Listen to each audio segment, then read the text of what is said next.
What's going on, everyone? Thanks for tuning in to another episode of the Ducks Dish podcast. I'm your host, Max Torres. Appreciate you guys for being here, for stopping by. We are live on YouTube at Oregon Football Max Torres.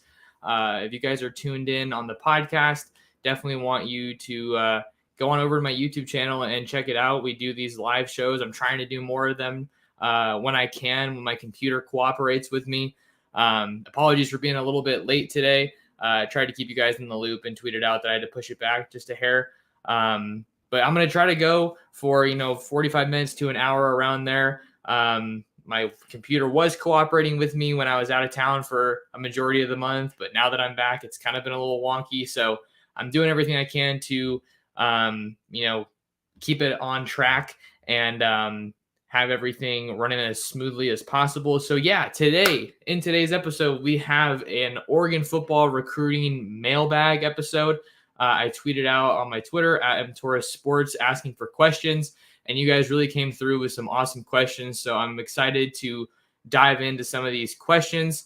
So I think only other thing I was going to say, I'm going to see how many I can get to. If I can get through some of these, then maybe I'll try to get some of them because I'm already seeing some of them are popping up in the chat. Last note before I hop into everything, if you guys would like to support the channel with the super chat function, that would be a huge help. But obviously that's not required. So just wanted to make you guys aware of that because I know I haven't done one of these in a while. But without further ado, how about we get into it? So the first question of the day comes from a longtime friend of the program, Gerard Berry. So thanks for the question, Gerard. Always have some cool conversations with you about the Ducks. Gerard's question is, barring injuries, key players transferring out, or any other unforeseen reduction in the current roster, do you think Lanning et al. Are done with the 2022 roster? If not, what position group do you think might still be altered before the season begins? Hashtag Ducks Dish. So that's another cool note. Thank you for using the hashtag Ducks Dish. I'm going to start asking for that when I call out for questions. Always nice to kind of keep pushing the brand out there and, getting that on social media.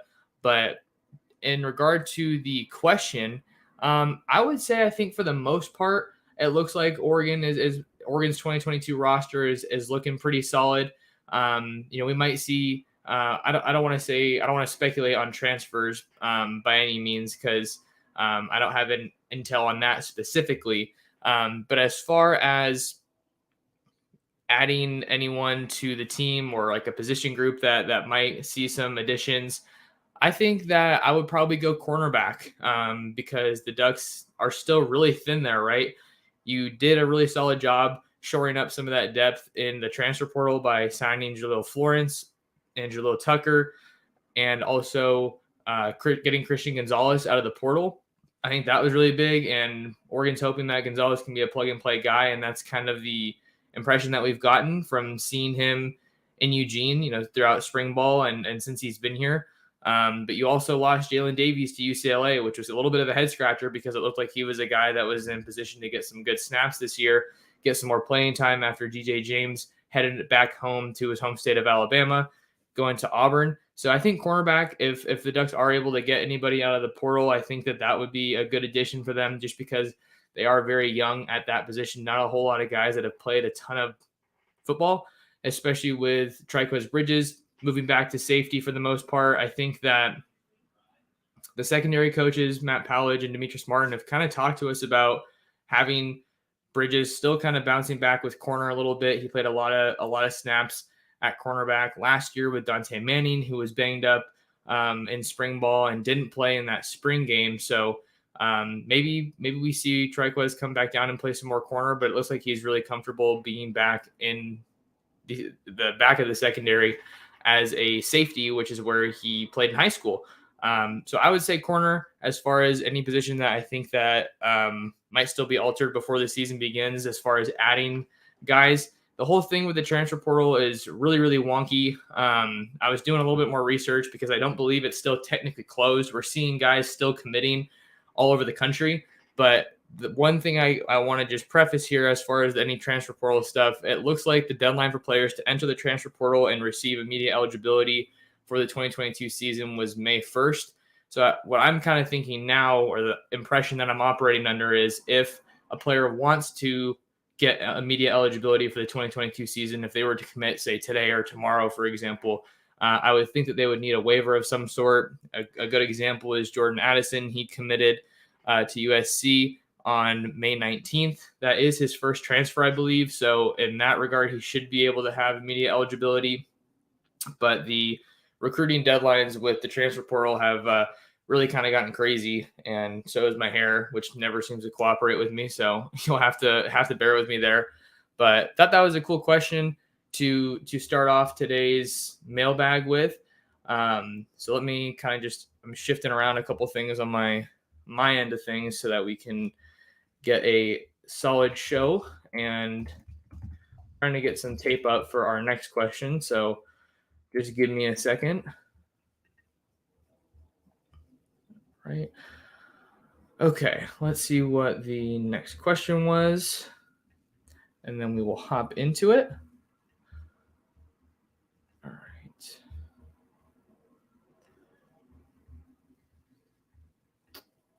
Okay, next question comes from Colby Vaugh.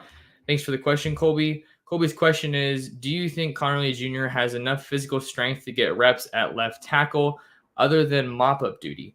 With Bass returning, I'm not sure we need big minutes, but who knows? Yeah, so Josh Connerly, I'm getting some highlights up here. I think he definitely has the athleticism that you want from an offensive lineman, certainly. One of the things that was interesting when it comes into his evaluation is that, at least on the film, I haven't had the chance to see Connerly in person. A lot of his tape is in run blocking.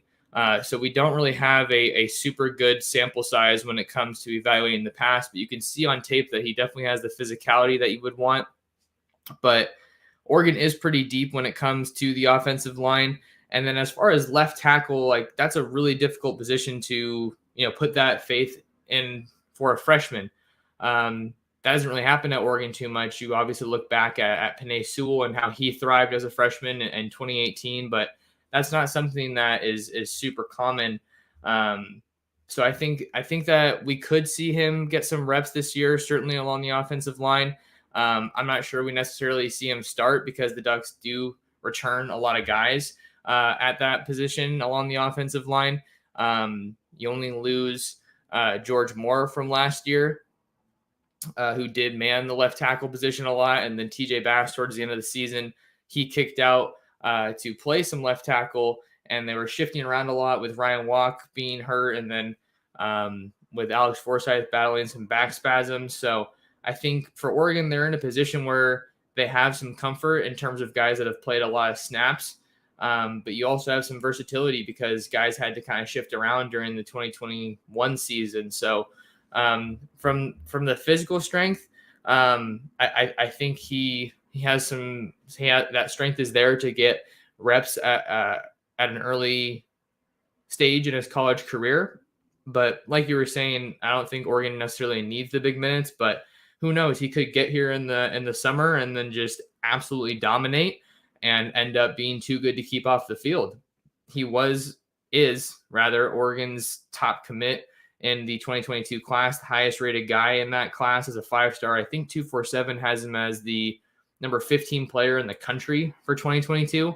So they're in an awesome spot, especially along the offensive line after getting Connerly. I thought that was really important for them, seeing that after this season, they're positioned to lose some guys along that offensive line. And then they also got Dave Yulee and Kavika Rogers. So they're just continuing to kind of, fill those holes that could be coming up. But certainly in the 23 class, I think the offensive line is going to be really, really important. Okay, this next question I'm definitely excited about. This one's coming from Mikey G. Mikey G says, welcome back, Max. Seems like a long time. Need my Oregon football fix. Speaking of, who has the lead right now in recruits? Lachlan or Junior Adams? And by lead, I mean most talent on paper, not number of players. Thanks, #DucksDish. Thanks for using the hashtag, Mikey. Especially I didn't even ask for that, but now I'm gonna, like I said with Gerard's question, I'm definitely gonna keep asking folks to use that in the future. So let's just kind of run through who these two coaches have been able to get in the fold for Oregon since they got hired, since they joined the staff. Let's see what we have here. So for Carlos Lachlan, the new running backs coach at Oregon, who comes over from Western Kentucky, these are the guys that he's added for Oregon. Some of which are eligible this year, then some who are going to be, joining Oregon in 2023. So you got Jordan James, the 2022 running back out of Murfreesboro, Tennessee, flipping Jordan James from the defending national champion, Georgia Bulldogs. So that was huge. And then he brought over Noah Whittington from Western Kentucky. And I know that this staff is really, really excited about Noah.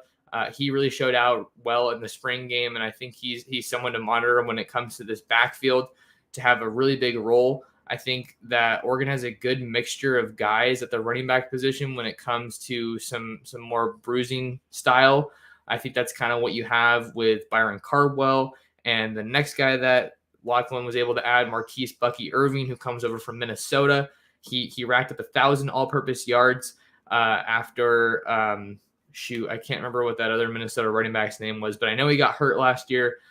He was the starter, so Bucky came in and really, really did a good job picking up the slack. So added him. And then where it gets interesting is Locks also added a couple preferred walk-ons. He added Ellis Bynum from Central Catholic. That's an in-state power in Oregon in the Portland area.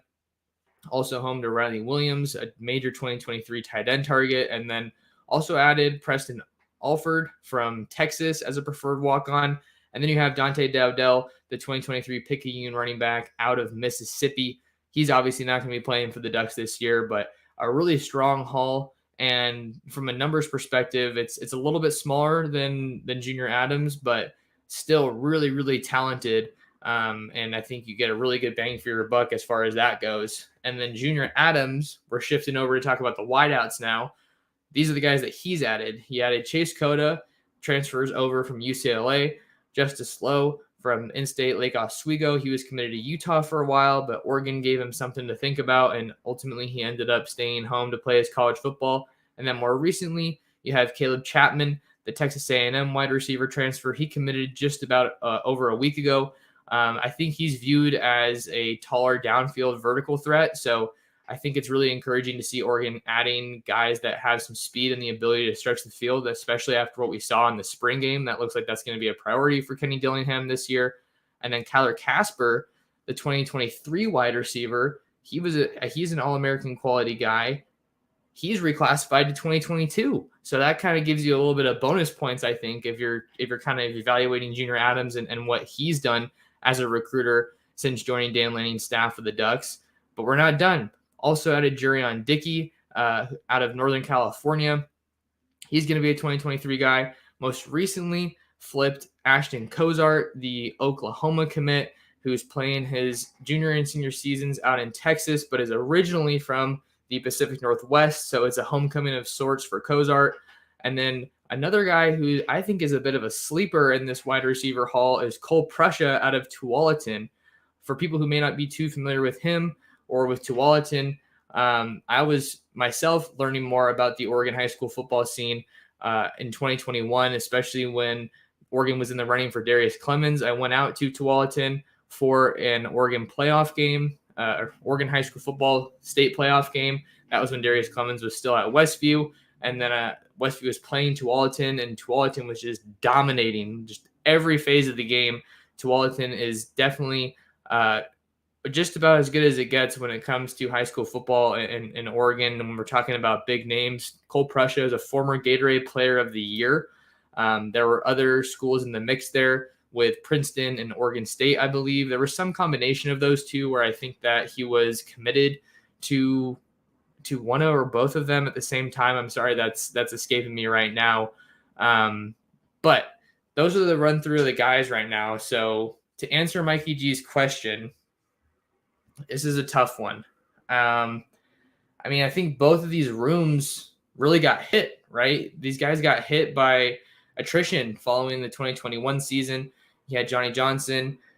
He ran out of eligibility. Jalen Redd ran out of eligibility. Micah Pittman transferred.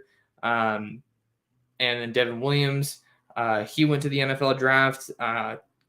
He was undrafted, but now he's with the Baltimore Ravens.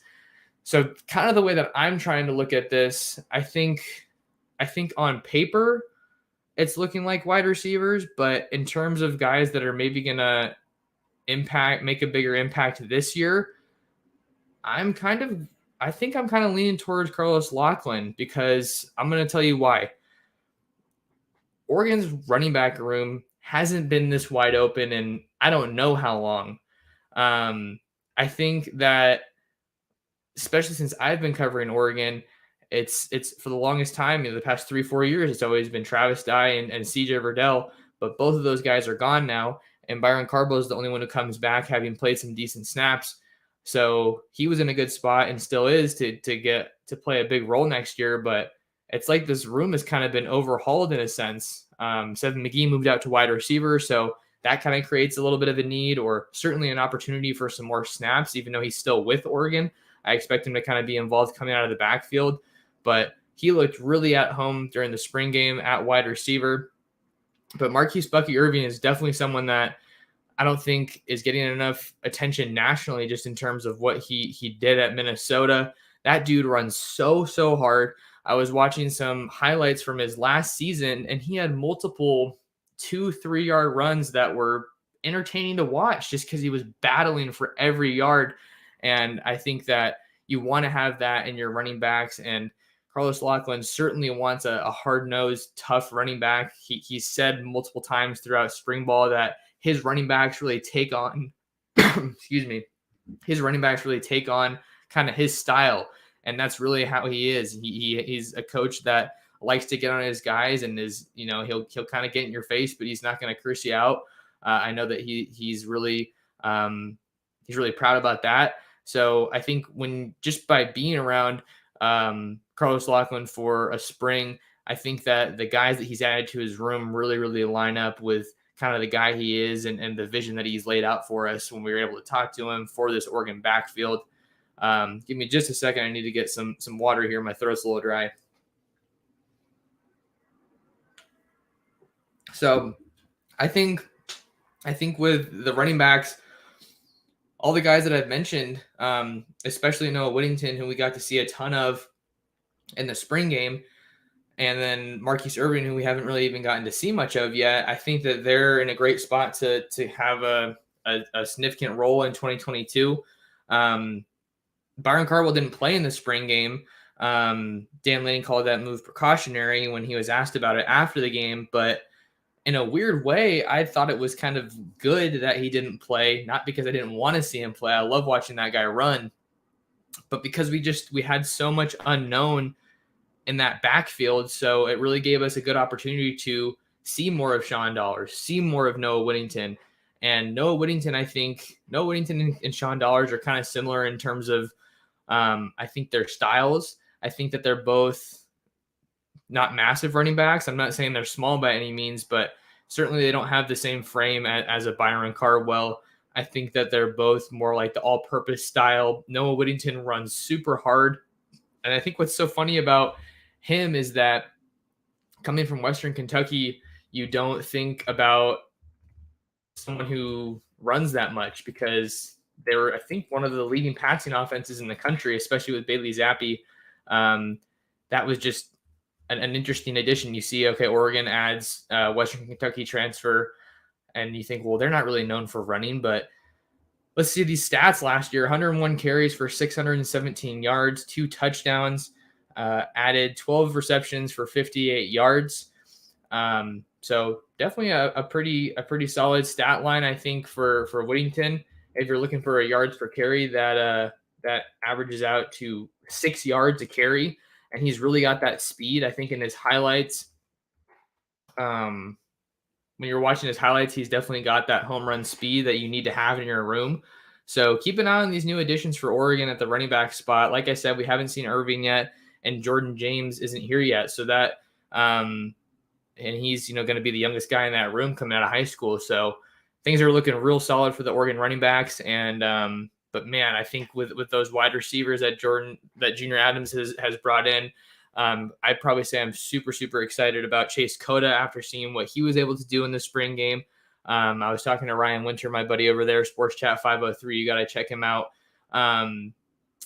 He's kind of talked about Chase as being, a third down receiver. We were talking about it after the spring game, and he was saying, that's a guy that's going to get Oregon a lot of first downs when it's a third down and they need to squeeze out those couple of yards. So he's fast, he's a playmaker, he's tall.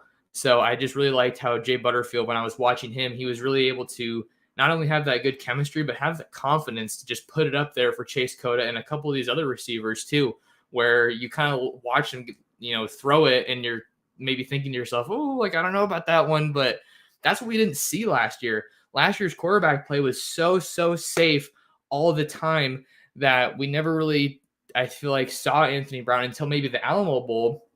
Just let it rip. Just throw it out there and let these talented wideouts that Oregon really hasn't seen the likes of in terms of just an overall room, the depth that they've been able to have, the recruiting acumen that they've been able to have. Brian McClendon might not be here anymore, everyone, but Troy Franklin's still here. Dante Thornton's still here. Isaiah Brevard's still here. All three of those guys were All-Americans coming out of high school, and Brevard hasn't seen a whole lot of playing time, but I think that he's going to be in the mix to be in the rotation. And then seeing Troy Franklin in that Alamo Bowl just really kind of opened things up, I thought was great. And then Dante just looks like he had that speed. It's gonna be great to see that really unleashed this year. So that was a great question for Mikey G. We had a lot of good stuff there. Exploring with Ben and Sam saying Mikey G needs to be in the chat. That amazing guy. And then we got Mikey G in the chat saying quack. So sounds like we got Mikey G here. Hopefully he was here to hear some of my question, but if not, he can obviously watch the replay. Nice comment here from Mikey G. This is the kind of journalism we need but don't deserve. Good stuff. Thanks, Max. Appreciate you, Mikey G. All right, let's move along here to our next question. This one's coming from Jake Backen. What position do you expect Oregon to target the most the rest of the 2023 recruiting period?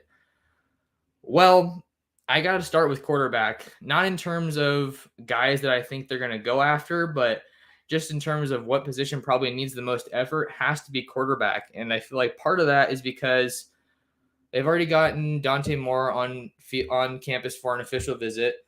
So that's good, but at the same time, it feels like it's a little early. It's tough because he hasn't set a decision date. Jaden Rashada has set a decision date. Jaden Rashada was just here two weeks ago, and it was great to get him back on the field for an unofficial on the campus for an unofficial visit. But now you got to get him back for an official visit. Jaden Rashada, just to talk about him, I don't want to jump too all over the place, but obviously we're talking about quarterbacks right now with this part of the question. Jaden Rashada is in Gainesville right now for his Florida official. They've been doing a really good job, Billy Napier, with that recruitment. They've kind of come on later in this recruitment, but obviously there's enough interest there if he's going to be willing to go across country for that official visit. That's his second official visit. He went out to Jaden Rashada went out to Ole Miss for his first official visit. That was back in April on the same day as Oregon's spring game, actually. So when we're talking Rashada, you have the Ole Miss visit that he already took, the Florida visit that he's on right now. You figure that A&M is going to get a visit, and then that leaves some of his other finalists. You have Oregon, you have Miami, you have LSU. He was able to go out to LSU. I believe it was on that same kind of swing when he went out to Ole Miss. I think I know that this spring he had a really big slate of SEC trips. I'm kind of just getting my dates a little mixed up, but I know he was able to see Ole Miss, Arkansas, LSU during that. And then he's been out to Miami before. So Mario Cristobal was recruiting him when he was still out here at Oregon. So that relationship's still very much in play. But what's so complicated, I feel like, with Oregon's quarterback picture from the recruiting standpoint, right? You have two really, really high profile guys in Jaden Rashada and Deonte Moore. Jaden Rashada has set a commitment date of June 18th. Deonte Moore hasn't set a commitment date, but there's so many of the same schools, guys. They have so many of the same schools that are overlapping in this recruitment. Once Texas A&M lost their commitment from Eli Holstein, who has since committed to Alabama, they were throwing out offers left and right, left and right. You get an offer like Oprah on the show. You get an offer, you get an offer, you get an offer. Rashada got the offer. Moore got the offer. Pierce Clarkson, the St. John Bosco quarterback, got the offer. He's currently committed to Louisville. So Texas A&M, I think, is feeling some of that pressure as far as just the need to get a quarterback. We all know that the quarterback is so focused on when it comes to the recruiting classes and serving as the face of that recruiting class. And I don't think that if you don't have a good quarterback, it's a failure of a class, because there's already a bunch of really talented guys that I've talked about. But for Oregon and their championship window, you got to get a guy that you think can contribute. I don't think that someone you get in 23 has to compete next year, but I'm sure a lot of Oregon fans want to kind of get away from this pattern of transfer quarterbacks. So you want to get some of these prep guys that you can hopefully have ready. But we're going to have to see who ultimately gets the job this year. I think a lot of people, myself included, think that it's Bo Nix as the prime candidate right now for quarterback one. But Jay Butterfield and Ty Thompson aren't going to go away easy by any means. So we still have a ton of time between now and September 3rd, that kickoff game in Atlanta. We just recently passed 100 days until kickoff. So definitely got to get some celebration in the chat for passing that milestone. Shout out to Exploring with Ben and Sam. Can we get some more likes, people? Why am I always a cheerleader? Appreciate you. If you guys are watching here live on YouTube, definitely take a second and smash that like button for me. It's a huge help. And while you're at it, subscribe to the channel, because I'm pumping out Oregon football content all the time, especially recruiting. I love to do that. I really appreciate that and definitely want to keep it rolling. Okay, so that was the first part of my answer to Jake's question. To bring it back, you see how quickly I can kind of just get on a roll here, and I thought it was some good stuff, though, so hopefully you guys agree. But I wrote down 3 positions. So quarterback, I think that they're going to target the most, just because you need to get a quarterback. We talked about Deonte Moore. We talked about Jaden Rashada. Avery Johnson, though, he's someone that we didn't really talk about too much. He's an Elite 11 finalist that's really coming on strong as a prospect here towards it almost feels like the end of the 23 cycle, but that's not even the case. But with him, he wants to be committed before the Elite 11 finals, which is set for late June. And he's going to be coming out to Oregon, I believe, in mid-June. I think one of the dates I saw reported out there for his official visit to Oregon was June 17th, which is the day before Jaden Rashada is supposed to announce his commitment. So you're seeing how important it is not only to get Jaden Rashada back on campus for an official, but you can't put all your eggs in one basket if you're Oregon, because it's not a sure thing by any means, and you have to kind of have some other options, and that's what we've seen as far as their recruitment of Avery Johnson. They're definitely showing that interest. Aiden Childs from Downey, he talked to me about wanting to get up here. He was recently at Washington. So I think quarterback is definitely the position that you're going to be targeting the most in the 2023 class. We'll see if they because they even offered Eli Holstein right around the time he decommitted, so they were looking at him for a bit, but I don't think that they were a super serious contender in that one. The next position I'm going to say is cornerback. I just recently did a video in a podcast, the one before this, Oregon's 5 most important recruits in the 2023 class. And I went with Roderick Pleasant, who is just an absolute burner on the track field as an elite sprinter, the fastest man in California right now, 100-meter time of 10.14, I believe it was.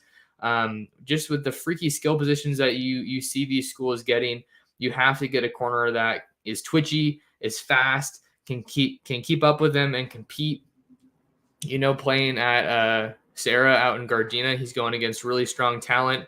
Sarah's been a NFL factory for a while, right? You have guys like Robert Woods, Juju Smith-Schuster.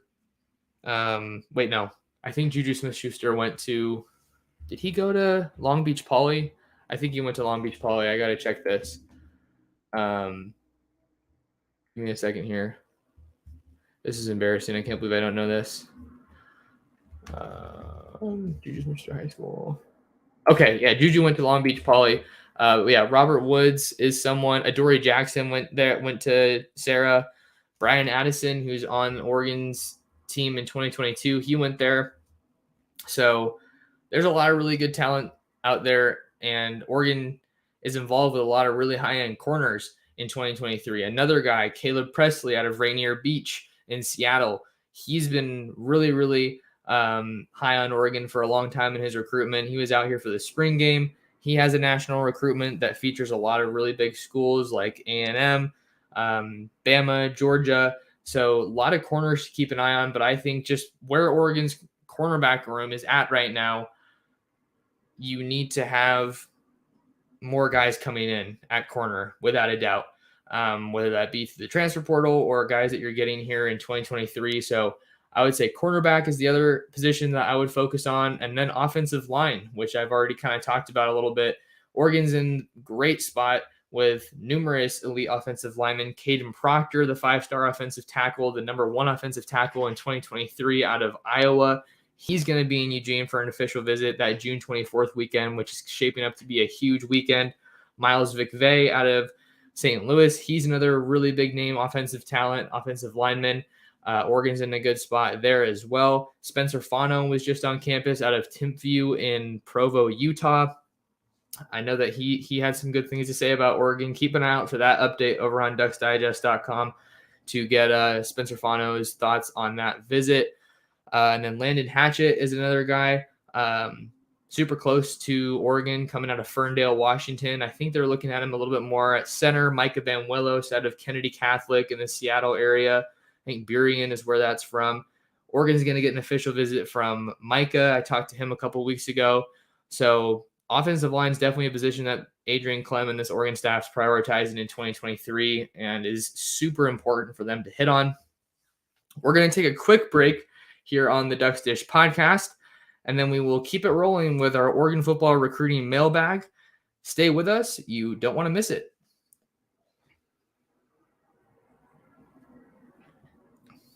All right, welcome back to the Ducks Dish podcast. We are rocking and rolling Friday, May 27th with our mailbag. We got some awesome folks here in the live chat. Shout out to everyone who's here on the live stream at Oregon Football Max Tours on YouTube. We're all just hanging out, having a good time. Next question comes from Ryan Robertson. Ryan's question is, it seems like most of the recruits are taking all of their official visits during the offseason. I always remember players going to games for their official visits, so can you explain why that change has occurred? Yeah, this is a good question, Ryan, because I think that it's interesting when you look at the big picture with college football. Some various schools have recruiting tactics that they are very passionate about, that they're not willing to budge on. A couple of examples, I believe Clemson and Dabo Swinney, they are very adamant about doing official visits during the season in the fall. And I know that they I think that their deal is that they only offer guys that are committable, so they don't find themselves in the situation where it's like, well, you're not committable right now, but maybe you are a little bit down the line if some of our other options, maybe aren't feeling us as much as we thought they were. And then Brent Venables, I thought that was kind of a more recent example, right? Ashton Cozart flipped to Oregon, and then I was looking at this presser with Brent Venables talking about he doesn't really believe in committed players taking visits, and he wants players to take their visits before they commit. So I think when it comes to these official visits being taken during the offseason, I believe that the main reason that we're seeing this change, Ryan, is guys are just speeding up the process. Look at the signing day numbers. I want to say more than half, maybe even 3/4 of a lot of the top guys are committing, and not only committing, they're signing. They're putting that pen to paper in December so that they can be early enrollees come January, and they can just speed up the process. So I think speeding up the process is really where we're at and why we're seeing this change with the official visits. They're starting in the spring, as early as late April, I believe, like we saw with Jaden Rashada when he went to the Ole Miss spring game. So a lot of these guys, now that I'm talking to them, they're at the point in their recruitments where they want to get their official visits scheduled now, knocked out in the summer, then, past the last couple weeks, summer, getting ready for that season. first game of the season, then you make your commitment. And really, I think it's good for them because they can just focus on being a kid after they're able to have all that off their plate. It's got to be a really big breath of fresh air when you're constantly on the road, flying coast to coast, sometimes taking phone calls from coaches, from reporters like myself. It's exhausting, man. It's a really exhausting process. So it's got to be a big sigh of relief for these guys to make their commitments in a lot of cases before their senior season starts, and then they can just focus on football, focus on their grades, focus on hanging with their friends, because the high school process only comes around one time. So, on that note, I mean, if I were a recruit, I would definitely want to take all of my official visits. And I think that you make a good point about how, I think you make a good point about how it used to be during the season, because I want to go to a game at like a whiteout game at Penn State. I want to go to, a game in Death Valley at LSU. I want to make it out to Gainesville. I want to go to a Red River Shootout, Texas and Oklahoma, right? There's all these games that I want to go out to. So I kind of feel like it would be fun to do it during the season too. But the dynamics of college football have changed, and these coaches want to get you on campus for the most part. I don't think that they're pushing it a lot.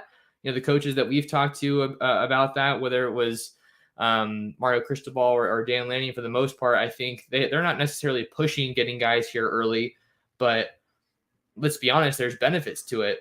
Getting those spring practices under your belt, getting in the weight room early, getting your body adjusted, getting adjusted to the college experience. That's something that I think is super valuable for these early enrollees and does give them a leg up on the rest of their classmates, the rest of that signing class. So I feel like it really comes down to speeding up the process and that early signing day, which ultimately just kind of goes back to what I was saying about guys wanting to get there early. Next question comes from Aaron Martinez. Aaron's question is, what are our chances with Jaden Rashada and Deonte Moore? And do you think we will have a top 10, maybe top 7 class this year? Yeah, I've already talked about the quarterbacks quite a bit. But as far as chances, I think that, there's still a realistic shot with both of those guys. With Rashada, that's a guy they've been recruiting longer. And then Moore is someone who's been on campus multiple times since this. They've both been on campus multiple times since the new staff took over. I think they both came out in January and then in April as well. Or sorry, no, Rashada didn't make it in April, May. So Moore in April for his official and Rashada in May for an unofficial. But it's tough with Moore because Notre Dame has been in the driver's seat, I would think, in that recruitment for the longest time, but that doesn't mean that other schools are slowing down. Obviously, that visit out to Oregon, I thought, went really, really well, but we'll see if it's too little too late, because Notre Dame did so much work in that recruitment, but he's also probably going to go out to A&M because I told you he got that offer as well. LSU is still in the mix as well. I want to say Georgia's in the mix for him, and then I know he took a visit to Miami. I was just remember looking through some of his social media pictures. So I think that they have good chances with both of those guys. But I think right now, if you had to ask me my confidence, I would say I'm more confident in Deonte Moore right now. But even that's going to be an uphill battle. That's why I say it's so important to watch the recruitments of these other guys that are getting offers maybe later in the picture. With Avery Johnson, Avery Johnson's a really intriguing talent. He ran for 1,000 yards as a junior, and I believe he passed for a little more than 2,000, maybe like 2,200 if memory serves. He's also a basketball player, so he's really athletic. I think I remember seeing a comment somewhere about someone was talking about Avery Johnson just kind of as a player and why they're intrigued, and he was saying something along the lines of like, man, if that guy were just a couple inches taller, but he had that athleticism, because some of the more athletic quarterbacks are, 5'11", 6 foot sometimes, like maybe like a Russell Wilson type. But basically the point was that he has the athleticism and maybe a more college quarterback ready frame. As far as being like a 6'3" guy, he's definitely very slight when it comes to the weight. I think he's like 170 or so. So he's going to need to put on some weight at the college level. But yeah, as far as the quarterbacks go, Devin's comment here, Oregon needs to finally get one of these top talents. I think that's definitely a priority for them. I think it was a little tough as far as the timing goes when the staff came in, just in being a staff in transition and, trying to identify your guys that might have been different from the previous staff when they did, and you kind of have some ground to make up, but they've done the best job that they can. I really was impressed with how they closed in that 2022 class, getting guys like Jalil Florence back on board, and then getting Casper, getting Connerly, and some of these transfers have really put themselves in a good spot to make an impact this year. So second part of Aaron's question is, do you think we will have a top 10, maybe top 7 class this year? Yeah, I think top 10 is probably more reasonable right now. I don't see any reason why Oregon shouldn't be in the conversation for that. I don't know if I would say top 7 right now, because I know that I think it was 6 or 7 is their highest ranked class ever, and that was the 2021 class. But what's helping this staff is that they've already got a lot of good guys in the fold, and then they're getting guys out to Oregon in the unofficial capacity, which helps you get an official later, I think. So this staff has shown that they're just as relentless as Mario Cristobal's staff, and I really like how they've attacked it and how they're lining up these visits. And I just think that they're still having that same effort and that same energy as the previous staff under Mario Cristobal. Maybe they're doing things a little bit differently behind the scenes. I mean, a super small detail that I think I always take a lot of interest in is like the photo shoots. We're seeing more diverse locations when it comes to the photo shoots. You're seeing guys in the stands at Autzen. I thought that was pretty unique. You're seeing them in like the Oregon van that has like Nike shoe boxes in it. You saw Samson Okunlola's pictures as Pancake Honcho with the IHOP pancakes that they brought out specifically for his photo shoot. When I talked to him about that, he was saying that was a really cool touch that he wasn't expecting. And then they also have these really cool new lights that they're putting in the background. That was something that I thought Texas A&M did a really good job of kind of setting the tone with. So is it going to make a difference how cool someone's photo shoot looks in terms of like if they're going to go to Oregon? I don't think so necessarily, but it's just making that visit that much more special. And I think it's a really cool approach. It's something I like to follow. I love to follow all the aspects of recruiting. Nothing's too minuscule for me and kind of what I like to watch. So I think the top 10 is definitely doable, especially I think really with Tosh Lapoy on the staff. I just think that he was someone that Oregon fans have wanted on this staff for so long, and he's finally here. So I think that coupling him with Dan Lanning to just have an awesome duo when it comes to recruiting, and then Junior Adams, who's really been an awesome addition as far as recruiting, and then Carlos Laughlin, who's been getting a lot of big-time guys. I think that's great. So Adrian Clem, too, he has some recruiting chops as well, and I talked about some of those guys that Oregon's in the running for when it comes to offensive line, and they're in a really good shot. So I don't know if I'm ready to say top 7, but I think top 10 is certainly realistic, and I think that they're in store for a big summer. All right, what else do we have here? Next question comes from On Wonder. Is Young a real possibility? Assuming he's talking about Lehigh Senior 5-star running back Richard Young. I think the easiest way that I would maybe go about attacking this question is it got a lot more real like 3 days ago, these past 3 days when Richard Young was tweeting, I'm going to Oklahoma for an official visit. I'm going to Notre Dame for an official visit. He was rattling all these off, and I was following that, and I was saying, okay, like I'm waiting to see Oregon. Like, is Oregon still in the mix? Are they going to get an official visit? And then I think it was looking like he was going to take an official visit to Ohio State, but then he tweeted out that, I'm not going to be taking an official visit to Ohio State, but they're still going to be among my top schools. And then shortly after that, I'm coming to Eugene for an official visit, June 24th. So that's just shaping up to be an absolutely massive weekend. And I bring that up because I think, especially with Florida guys, it's so hard to overcome that distance with Florida. I've If you guys have followed me for a while, I've been adamant about how Oregon needs to get back into Florida, but man, easier said than done when you're just seeing a lot of these top schools invade the Sunshine State to get talent. Look at all these national champions. They have Florida talent littered throughout their roster. And we're seeing Ohio State go in there. We're seeing Alabama go in there. We're seeing Georgia. They have a pipeline that's particularly strong to national powerhouse IMG out in Bradenton. So I think that with Richard Young, Carlos Lachlan he's what he calls an elite relationship builder. So he hasn't given us any reason to doubt him. I'm not going to go out and say that I think he's going to commit, but the question is Richard Young a real possibility? I think he is, but I think that with Dante Dowdell already in the fold, that is an awesome start. Now what I think the approach is at running back is finding a guy that can pair with Dante. Dante's, if you haven't watched his highlights, he's definitely more of that stick your foot in the ground, one cut and go kind of a guy. He'll stiff arm the heck out of anybody that is remotely close to him. I think it's so cool that we have a Notre Dame fan in this podcast, in this chat. So shout out to D-Rock Irish for being here. You got to go check out my guy, Brian Driscoll at Irish Breakdown. He's doing a great job over there. He does a lot of shows just like this. So yeah, that was the question about Richard Young. I definitely do think he's a realistic possibility, but we'll have to see. No commitment date set for him right now.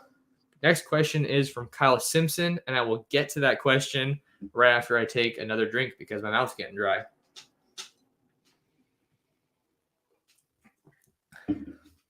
All right, Kyle's question. Just how big might that June 24th weekend be? I already have multiple 4 and 5 stars visiting, but how many more may come to Eugene? All right, so a couple of guys that are already confirmed going to be here. They've announced that they're going to be visiting Oregon that weekend. We got Richard Young from Lehigh Acres, Florida, 5-star running back. I believe 247 has him as the number 2 running back in the 2023 class. We have Caden Proctor, who I was just talking about earlier. We have Jaden Wayne, a much bigger, a huge target that's much closer to home as far as Oregon's considered. Just hopping on the I-5 and coming down to Eugene. Distance is definitely on Oregon's side there. They're the only West Coast school that's still in the running for Jaden Wayne. He announced a top 6 today on Friday that consisted of Oregon, Michigan State, Georgia, LSU, Miami, and Alabama. So it's basically Oregon and then heavy hitters in SEC country. And then you also have Miami, who has that previous relationship like we've talked about with a couple guys. But Jaden Wayne is going to be here June 24th. He is one of my top 5 most important recruits for Oregon in the 2023 class. You have Riley Williams, the Central Catholic tight end out of Portland. He's going to be here. Miles McVay, the big-time offensive lineman out of St. Louis. Samuel, I hope I don't butcher this, but Samuel Pemba. He's the nation's number 1 athlete, or he's a very, very high. It depends what rankings you're looking at. But he's a very, very highly regarded athlete out of national powerhouse IMG. He spent a lot of time during the 2021 season as a bigger slot wide receiver. So Oregon already has 2 receivers in the fold with Jerion Dickey and Ashton Kozart. But man, would that be a way to get back into Florida to get a guy like that? What's been tough for Oregon is that they haven't really had much of a problem of getting these guys out to Eugene for a visit. It's been closing the deal. And what happens so often is that you have these SEC schools that are so much closer. They get out there and they evaluate and they host them for trips all the time. Richard Young's been to Florida like 5 times. It must be because it's so close to him. That's not a luxury that Oregon has. Portland, Tualatin, I was talking about earlier, they're not necessarily, they produce solid guys. Don't get me wrong. I'm not trying to bash the state of Oregon, but just trying to really illustrate the disparity in talent between a California, between a Texas, between a Florida, and the state of Oregon. So they're able to get these guys out. A lot of times you'll see guys, hey, I'll use my official visit to go out to Oregon because it's so far.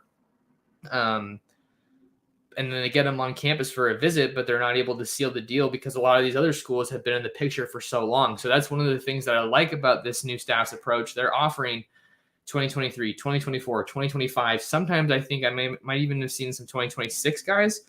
I need to double check on that, but I know for a fact I've seen some 2025 guys. getting offered. So getting in the picture early is so crucial when it comes to any recruitment. But obviously, you're going to have a better chance coming in late for someone who's located out west and maybe has grown up an Oregon fan. I can't tell you how many guys I've talked to that are, West Coast guys. I grew up watching Oregon, watching D'Anthony Thomas, watching Marcus Mariota. There's just a ton of guys out here. So, man, Samuel Mpemba, I honestly don't know too much about him. I just know that he's a stud. A couple other guys that have been rumored to be taking visits out to Oregon that same weekend. You have Terrence Green, and then there's someone else that I wanted to mention here. Let me see what I can find. Hold on. Give me a second here, folks. Just looking for this tweet. And then a couple other guys that there's been tweets that they're going to be visiting, but I haven't confirmed them personally. I talked about Terrence Green, defensive lineman Michael Gardner, Blake Nicholson. I have a recent update on him. He's a really good linebacker out of Manteca, California. And then another guy to keep an eye on, 4-star safety Tyler Turner, who was recently on campus in May. He's out of the San Antonio area. Let's see. He's in the San Antonio area at Brennan High School. And then after that visit, he announced a final 2 of Oregon and Oklahoma. So if he does indeed end up coming back on campus for a visit, then that's definitely a big help. But the question was who else might come. We don't know right now Mateo Uyunglele's visit schedule. I think that it kind of looks like he has some good direction as far as the recruiting process and where he's at. Schools are starting to emerge. I talked about some of those in my recent story about the most important recruits for Oregon, Oregon, USC, Clemson, Ohio State, and Alabama. I think those are some of the main contenders there in that recruitment. But he hasn't announced his official visit date yet for Oregon. He's not really a big social media guy. The times that I've been around him, he's very reserved and kind of does his own thing, isn't really out there on social media very much. So we got to keep an eye on when he ends up coming out to Eugene. Probably stands to reason that Jaden Rashada won't come out that weekend because he's hoping to be committed by then. So that's the only other name right now that maybe comes to mind. I have to do a little bit more grind researching those guys, but let me see. That was all the questions I had for the mailbag, but this was an interesting question since we've been talking about official visits. From See Me on the Big Screen, Max, if you can, would you explain the difference between an official visit and an unofficial visit? Why do they only get so many of each? Well, from what I actually know, there's no limit on unofficial visits, but for official visits, the biggest thing is that the school essentially pays for the trip. That's why you see a lot of guys that are from the Southeast, that are from the East Coast. They use their official visit, one of their official visits, to come out to Oregon. That just reinforces the fact of why I thought it was so big that you're getting guys like Richard Young, Samuel Okunlola, who are from Florida and Massachusetts, respectively, to come out to Oregon on their own dime. I think it just kind of helps put into perspective how much interest a guy has if he's willing to come out and visit your school unofficially. So then when an official visit comes, not only if you've hosted him already, you kind of can look back on that and think, okay, how did that visit go? What went well? What didn't go well? What worked? What didn't? How do we tailor this visit to him? I think that's huge. So it's kind of, you get the red carpet treatment when it comes to the official visit. Under the last staff, it was, all these visits where I come up the elevator in the facility and I have the whole staff screaming and everything. So that's really big. But that's the biggest difference, is that the school more or less pays for the trip. It's kind of an all expenses paid thing. With the official, you'll see them get to their hotel room and they'll have all the, welcome stuff. They'll have like sometimes you'll see, they got like food out there and just welcome to Oregon and all that. So that's kind of the biggest difference to answer that question, that I think will kind of, just help shed some light on the differences between officials and unofficials. Let's see. Devin commented, still never won a title. We have to start playing and recruiting at the level of the Blue Bloods or Kelp getting left behind, or Risk getting left behind maybe. Yeah, I think, man, I've talked to, some coaches, some like high school coaches about about Oregon not having a national championship. There, you would be hard pressed to find another program in in the country in college football that would benefit more from winning a national title than Oregon. I think a lot of Duck fans that are watching this might be saying no, duh, but it's something literally as simple as you host a guy. We were talking about photo shoots, right? We were talking about photo shoots not too long ago. They would go from holding Shoe Dog, which is really cool. Don't get me wrong. Go from holding Shoe Dog or go from holding the sneakers up to their heads. Those are really cool. I like that. To holding a national championship trophy. Winning is the best recruiting tool, people. Winning talks. And man, Oregon's championship window is probably one of the most intriguing topics right now. I think that the way they've been recruiting recently is definitely on par. I think. I mean, Texas A&M is a horrible example to use because that was just an unbelievable class, right? But well, I think Oregon's in a really good position to contend with Blue Bloods for recruits, just with the success that they've had recently. With that Nike connection, that obviously is a big help when it comes to recruits wanting to go to a place that's going to be able to brand them well and help them grow their brand. Perfect example with Samson Okunlola, the pancake honcho, and then they bring out pancakes for his visit. Just little things like that I think are really going to help. But I think they've been recruiting at a Blue Bloods level for the most part. Not every position, but their recruiting just within the past 5 years has just night and day difference. Willie Taggart came in and I think he really attacked the recruiting trail hard. Obviously didn't have the best success on the field and his exit was not graceful, but he, I think, was the first coach that came to Oregon, at least in recent memory, that really attacked recruiting. And then Mario Cristobal took over, who Taggart brought onto his staff at Oregon. And then Mario just really laid out the blueprint that I think Dan Lanning's really just picking up right where he left off. I'm not saying they're doing the same approach for recruiting, but obviously Dan Lanning knows how important it is to be an elite recruiter and to be contending for the best prospects in the country after winning a national title at Georgia. All right, let's see if we have any more comments here. Let's see. Okay, here's a question. This might be my last one, and then I got to hop out of here. Question from D-Rock Irish, our Notre Dame fan that's been rocking with us for the show. Appreciate you hanging around. Question for Max. Thoughts on the latest news regarding Pac-12 going 1-2 in conference play instead of divisions determining Pac-12 championships? Yeah, I think it's definitely interesting because I can't remember what the stat was, but it was something like, was it five Pac-12 championship games would have been altered within the past 10 years or since the Pac-12 championship game became a thing. I think it's great because let's see. I'm just trying to think of where the two divisions are at. In the North, you have Oregon is obviously reigning supreme in the North. And I think that there's not really anybody in the North that's, super daunting as far as Oregon goes. I think Oregon State is obviously on the come up with Jonathan Smith and just the way that they're competing now. Not worried about Washington. Jake Dicker is really interesting. I think that team, Washington State Cougars, are going to turn some heads this year with their first full year with Jake Dicker. They had all the Rolovich drama going on last year, and I really admired how they did. Cal, not worried about Cal. Stanford, I think Stanford's probably going to have a bounce back year. I'm really interested to see what they can do with Tanner McKee. But when you're looking at some of the stronger teams right now in the Pac-12, I kind of feel like I have to give the nod to the South.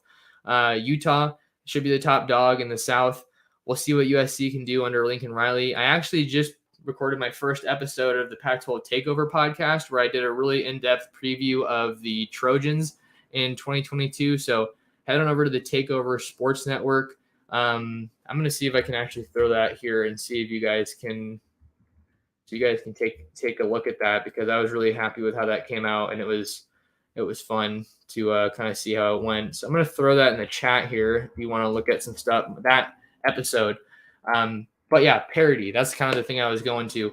So you got Utah, USC is looking strong, but they're looking strong in the offseason. They had a ton of crazy additions, but they went 4-8 last year. So I think that they're definitely going to be competitive, but there's plenty of work to do there. And then UCLA's had their strongest season since Chip Kelly came to town. So I feel like it's good overall. It makes Pac-12 more interesting, I think, especially that I feel like it makes the conference championship game maybe a little bit more meaningful than it's been in the past, because if you win your division and it is obviously worse, say you win the North and clearly the North isn't as strong as the South, hypothetically, I think it kind of puts a little bit of an asterisk at your, being in that game if you're able to win it. So to answer the question, I think it's good. It's good for the Pac-12, especially since they haven't been the strongest of the Power 5 conferences, and it makes things more entertaining as far as the Pac-12 championship game to go, and it makes every game more meaningful, whether you're playing in inter-division or in your division or in out of division. Why was that so hard to say? I don't know. Let's see. But yeah, got some stuff to work on here with the rest of the night. So, man, it was so much fun to be back here on the live stream. Really appreciate everyone that took the time to tune in. And if you guys are watching on the replay, let me know what you think about Oregon's 2023 recruiting efforts and where things are at with the Ducks in 2023 with a big summer in store. That'll do it for us here on the podcast. Definitely do me a favor and like and subscribe to the channel. And you can follow me on Twitter at mtorresports. You can follow the Ducks Dish podcast on Twitter at DucksDish. If you want to email us a question, ducksdishpodcast@gmail.com is how you can do that.